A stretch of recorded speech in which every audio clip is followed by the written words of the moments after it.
اعوذ باللہ من الشیطان الرجیم، بسم اللہ الرحمن الرحیم۔ حضرت محمد صلی اللہ علیہ وسلم نبی آخر الزماں کی آل پر مصیبتوں کا مہینہ،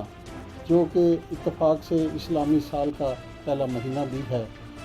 ہم نئے سال کی آمد کی خوشیاں ضرور مناتے اگر اس میں یہ ماہ اور اس میں ہونے والے جو واقعات ہیں، جو ظلم و ستم ہے، جو مصیبتوں کے پہاڑ توڑے گئے، اور خصوصاً آل نبی پر، اس کے غم میں ہر آنکھ اشکبار ہے۔ کیا شیعہ، کیا سنی، کیا مسلمان، بلکہ ہر کوئی سننے والا انسان غم زدہ ہے، دکھی ہے، افسوس میں ہے۔ آج اسی سلسلے میں ہم نے جناب مشتاق احمد کمبو، جو کہ علامہ اقبال کمیونٹی سینٹر کے چیف ایڈوائزر ہیں اور بین المذاہب امن کمیٹی کے بھی چیف ایڈوائزر ہیں، ان سے ایک چھوٹی سی ملاقات رکھی ہے کہ وہ محرم الحرام کے کیا اس بارے میں کہتے ہیں کہ یہ کیسے مہینہ منانا چاہیے، پرامن طریقے سے کیسے رہا جائے۔ چھوٹی سی ایک گفتگو آپ کی خدمت میں پیش کر رہے ہیں۔ اعوذ باللہ من الشیطان الرجیم، بسم اللہ الرحمن الرحیم۔ سب سے پہلے لاکھ شباب شاہ صاحب میں پاک و ترتیب کرنا مشکل کہ آپ ایسے معاملات پر ہمیشہ جو فرماتے ہیں۔ باقی جہاں تک تعلق ہے اس مہینے کا، محرم الحرام کا، یہ ہر سال کا پہلا مہینہ ہوتا ہے، اور یہ مہینہ اور ذی الحج کا مہینہ، یہ دو مہینے ہیں، یعنی کہ احتسابی مہینہ جو ہے سال کا وہ، اور پہلا مہینہ جو ہے سال کا، ان کے اوپر اگر غور کیا جائے تو اسلام کا مقصد قربانی ہے۔ اسلام دین جو ہے نا وہ قربانی مانگتا ہے، اور خصوصی طور پر جیسے کہ یہ محرم الحرام کا مہینہ ہے، آپ نے فرمایا کہ کیسے گزارنا چاہیے، تو میں اس بات سے یہ میں عرض کرتا چلوں کہ اس مہینے کے اندر جو مظالم، جو ظلم، جو شہدائے کربلا کے ساتھ ہوا، تو میرے خیال میں ماں سوائے غم کے اور کوئی کام، اور کوئی مشغلہ، اور کوئی معاملہ جو ہے نا وہ سامنے نظر ہی نہیں آتا کہ ماں سوائے غم حسین کے اور کوئی کام کیا جائے۔ صرف اور صرف نبی پاک صلی اللہ علیہ وآلہ وسلم کی جو اولاد ہے، جو آل ہے، اہل بیت ہے، جس شیشہ پلائی دیوار کی طرح انہوں نے کفر کا مقابلہ کیا یزید کی فوجوں کا، اور اس کے بعد انہوں نے ثابت کر دیا کہ اسلام پر غالب آنا ناگزیر ہے۔ یہ حسین علیہ السلام کی قربانی اور کربلا کے شہداء کی قربانیاں، میرے خیال میں یہ تجدید اسلام ہے۔ اسلام کی صحیح روح جو ہے نا وہ واقعہ کربلا کے بعد شروع ہوتی ہے، پیش ہوتی ہے، اور دیکھنے کے بعد اس سے قبل بھی بہت ساری جنگیں ہوئی ہیں، جنگ بدر ہوئی ہے، جنگ فتح ہوئی ہے، اور بھی کافی ساری جنگیں ہیں، لیکن ان جنگوں کے اندر انفرادیت تھی، ان کے اندر صحابہ کرام کی جانیں گئیں، شہید ہوئے، لیکن یہاں پہ جو ہے نا یہ قطعاً مختلف ہے۔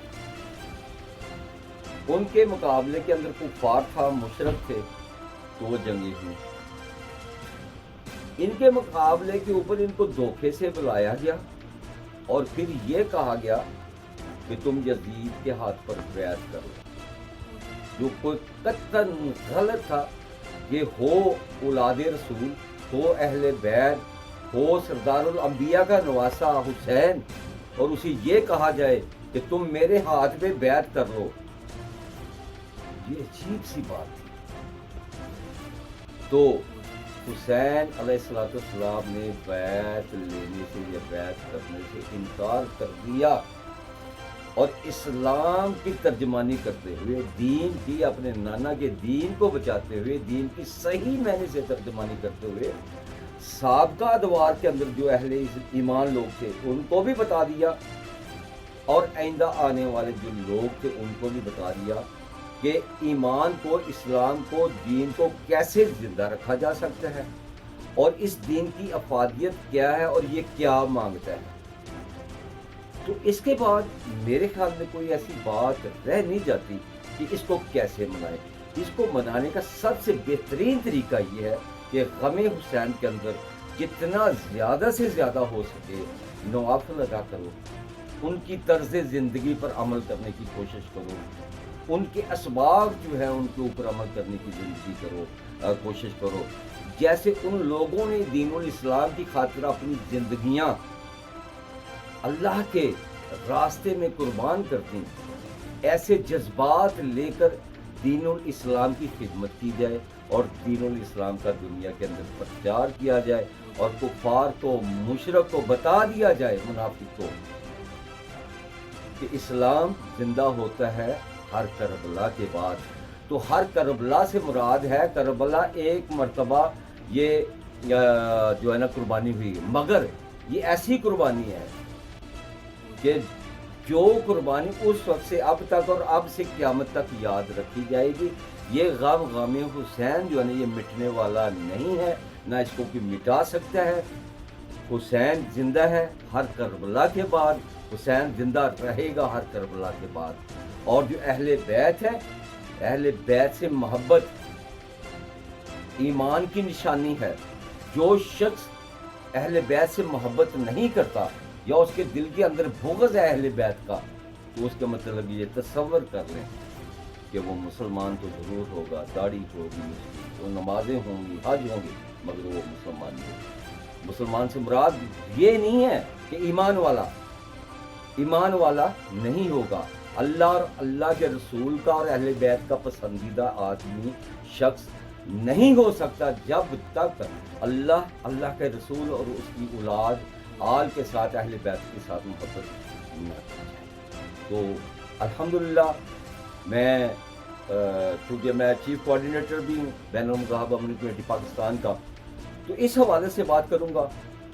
کہ میں تقریباً 40 سال سے اپنی ڈیوٹیز جو تھی نا تمام بارگاہوں کے اوپر دیتا آیا۔ اب تک، اب بھی اگر اس محرم میں بھی میں پاکستان ہوتا تو وہاں پہ ضرور دیتا اپنی ڈیوٹی، مگر یہاں چونکہ بروکلین کے اندر ہماری ایک ہی حمام بارگاہ ہے جس پر ہمارے پروفیسر ڈاکٹر سخاوت حسین سندریالوی صاحب جو کہ وہاں کے محتمم ہیں، اور وہاں پر جو عاشوراء کا دن ہوتا ہے، جیسے اب سوموار کو عاشوراء کا دن ہے، تو وہ عاشوراء کا دن جو ہے نا میرا وہاں ان لوگوں کے ساتھ گزرے گا، اس لیے کہ یہ عمل ایسا عمل ہے کہ اس کے اندر افہام و تفہیم اور صلہ اور رحمی کا سبق جو نا ہمیں ملتا ہے۔ تو محرم کا جانا اور آنا انسان کو انسانوں سے محبت کا طریقہ بتاتا ہے، امن اور سلامتی کا میسج کنوے کرتا ہے۔ اپنی جانیں دیکھ کر بھی وہ امن اور سلامتی کے خواہاں تھے۔ وہ کہتے تھے کہ امن سے بات ہو جائے تو بہتر ہے، مگر حالات کچھ ایسے تھے جیسے واصف علی واصف نے کہہ دیا کہ وہ دیکھیں جی، ایک طرح وہ کہہ رہے ہیں حسین کو شہید کر دو، قتل کر دو، تو پھر نماز بھی پڑھنے جانا ہے۔ تو وہ کون ہوئے؟ نماز بھی پڑھ رہے ہیں اور یہ بھی صاحب کہہ رہے ہیں کہ یار ہمیں قتل بھی کرنا ہے۔ تو معاملہ یہ ہے، یہ کچھ چھوٹا سا سانحہ نہیں ہے، یہ بہت بڑا سانحہ ہے، اور اس کے اوپر جیسے پاکستان کے اندر کشیدگی پائی گئی، انڈیا کے اندر کشیدگی پائی جاتی ہے، یا بہت سارے ممالک کے اندر کشیدگی پائی جاتی ہے۔ تو میں چونکہ اس کشیدگی کی روشنی میں امن کمیٹی کا ممبر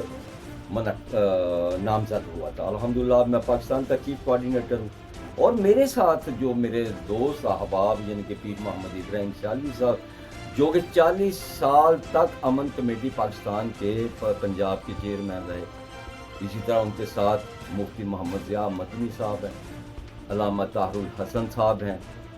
جی اسی طرح مولانا محمد یوسف انور صاحب ہیں، اسی طرح مفتی نصر اللہ عزیز صاحب ہیں، مولانا عبد المعاذ صاحب ہیں، مفتی عبد المعاذ صاحب، انور معاذ صاحب ہیں، اور اسی طرح اب جدید جو ہماری کمیٹی ہے چل رہی ہے فیصل آباد کے اندر اور لاہور کے اندر، ہر ضلع کے اندر مختلف ہے، اس کی قیادت جو ہے وہ پیر ابراہیم سیالوی صاحب جو ہے وہ بھی ایک امن کمیٹی کی قیادت کر رہے ہیں. دوسری طرف جناب ہمارے وہ پیر بھائی بھی ہیں، پیر محمد پیر عبد الرحمان صاحب، ہاں جی، جو کہ اس کے وہ چیئرمین ہیں، اور اس کے ساتھ میرا چھوٹا بھائی، میرا بیٹا بھی ہے، بھائی بھی ہے، وہ اپنا طاہر سیالوی صاحب، صاحبزادہ طاہر سیالوی صاحب ہیں، حافظ شاہد اشرف صاحب ہیں، اسی طرح اپنا جو ہے ہمارے اور باجوہ صاحب ہیں، یعنی کہ عثمان باجوہ صاحب. یہ وہ لوگ ہیں جو اس وقت بھی امن کے لیے پاکستان کے اندر کام کر رہے. علامہ ادریس یزدانی صاحب ہیں ہمارے، وہ بڑے پرانے ساتھی ہیں. اسی طرح بہت سارے لوگ جو کہ اس وقت امن و امان کی صورتحال کو یکسر بہتر بنانے کے لیے، ایک دوسرے کے درمیان اب اتفاق محبت بھائی چارہ قائم کرنے کے لیے اس وقت وہ اس ٹائم پہ وہ سڑکوں کے اوپر موجود ہے، انتظامیہ کے ساتھ موجود ہے. الحمدللہ مجھے فخر ہے کہ ہم نے 40 سال پہلے یہ کام شروع کیا تھا. آج ہمارے بعد یا ہمارے ساتھ کے ساتھی جو تھے، جیسے پیر عبد الرحمان صاحب کا میں نے ذکر کیا، یا حافظ محمد اشرف صاحب کا، یا خرم سیفی صاحب ہیں، یا عثمان واجوہ صاحب ہیں، یا یہ صاحبزادہ طاہر محمود سیالوی صاحب ہیں، بڑے یعنی کہ بڑے ایکٹیو لوگ ہیں. اور اسی طرح پیر صاحب کا لڑکا ہے وہ ہے. اسی طرح علامہ صاحب، علامہ طاہر الحسن صاحب کا صاحبزادہ ہے، علامہ حمدہ طاہر الحسن صاحب ہے، ملک محمد آصف صاحب ہے، اسی طرح حافظ عرفان ہے. یہ سارے وہ لوگ ہیں جو فیصل آباد کے اندر اس وقت امن کے اوپر، امن کے دائی ہیں اور امن کے اوپر کام کر رہے ہیں.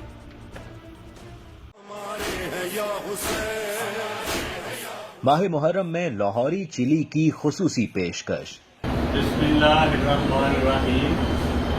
محرم کے مہینے میں جو لوگ نیاز وغیرہ تقسیم کرنا چاہتے ہیں ان کے لیے لاہوری چلی کی جانب سے خصوصی ڈسکاؤنٹ ہوگا. کھانا ہمیشہ لاہوری چلی سے ہی کھائیں. لاہوری چلی restaurant and sweets. Address 1026 Coney Island Avenue, Brooklyn, New York. Contact number 718-859-1400.